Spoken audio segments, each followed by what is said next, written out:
నాతో camping tent వేసుకుందామా? తెల్లవారు జాముల్లో సన్న జాజి పువ్వల్ల మురిసి మురిసిపోతాందే మనసు. పిల్లలొచ్చి ఎగరేసే తెల్ల కాలి పటమల్లే ఎగసి ఎగసి పడతాందే మనసు. కలలేని కన్నుల్లోన కదలేవో కనిపిస్తున్నాయే.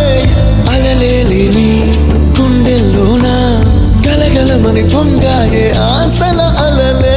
ఇంతందంగా ఉంటుందా ఈ లోకం?